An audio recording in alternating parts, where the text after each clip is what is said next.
Welcome to this episode of Talk with Talaya. Today is World Cancer Day, and the theme is Closing the Care Gap. So, what is World Cancer Day, you ask? World Cancer Day was started on February 4th, 2000, at the World Summit Against Cancer for the New Millennium in Paris. The Paris Charter aims to promote research, prevent cancer, improve patient services, raise awareness, and mobilize the global community to make progress against cancer, and this includes the adoption of World Cancer Day. Why focus on closing the care gap? Half the world's population lacks access to the full range of essential health services. When it comes to cancer, many of us are denied basic care, even though we live in a time of major advancements in cancer prevention, diagnosis, and treatment. This is what the equity gap looks like. And unfortunately, many people are dying as a result of it. People who seek cancer care face barriers such as income, education, geographical location, and discrimination based on ethnicity, race, gender, sexual orientation, age, disability, and lifestyle. These are just a few of the factors that can negatively affect care. The most disadvantaged groups are also more likely to have increased exposures to many other risk factors like tobacco, unhealthy diet, or environmental hazards. The gap affects everyone. You may feel like the equity gap doesn't impact you personally, but I'm sure it impacts someone you know or people in your community. We can actually work together to close the gap in the form of advocacy, action, and accountability. I personally believe the first step is awareness. There are some key issues that all of us should be aware of because they impact all of us in some way. The first issue is equity and access to cancer care. All of us deserve access to accurate information on cancer and quality care services in prevention, diagnosis, treatment, and support. Number two, prevention and risk reduction. Over 1/3 of cancers are preventable, which means we can all reduce our cancer risk with the proper education. Number three, awareness, understanding myths and misinformation. Access to accurate and credible information and knowledge about cancer can empower us all. Number four, government action and accountability. Governments can influence how to reduce and prevent cancer. Do you know your local and national government's stance on this?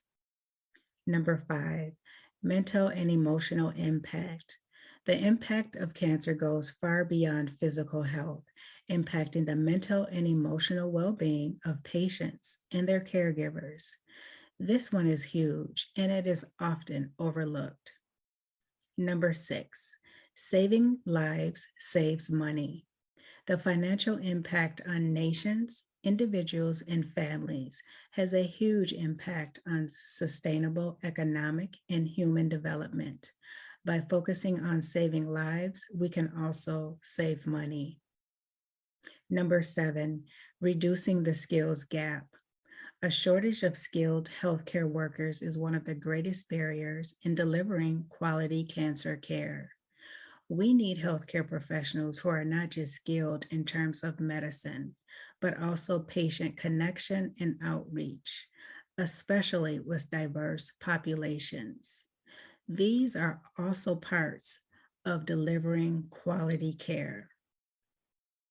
Just last month, January 2022, the American Cancer Society journals reported the following: cancer occurrence and outcomes vary considerably between racial and ethnic groups, largely because of long-standing inequalities in wealth that lead to differences in risk factor exposures and barriers to equitable cancer prevention, early detection, and treatment.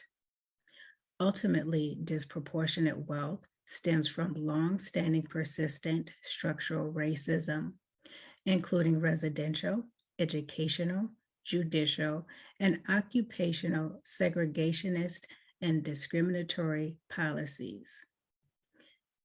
All of these have altered the balance of prosperity, security, and other social determinants of health.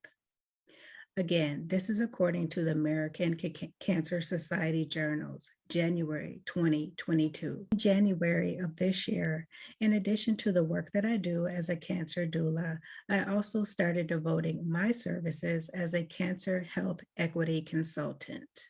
What does that mean? As a cancer health equity consultant, I use my experience and expertise as a cancer patient, survivor, cancer doula, and patient advocate to help advance cancer health equity by providing support services to nonprofits, public health departments, and campaigns, hospitals, clinics, and other organizations focused on addressing the root causes that produce cancer health inequities and their efforts to deliver quality outcomes and care throughout the cancer continuum. If your organization would like my help with your mission to improve cancer outcomes, please reach out to me via email at talaya@ontheotherside.life. That is TALAYA at ontheotherside.life. I am happy to lend my expertise, support, and services.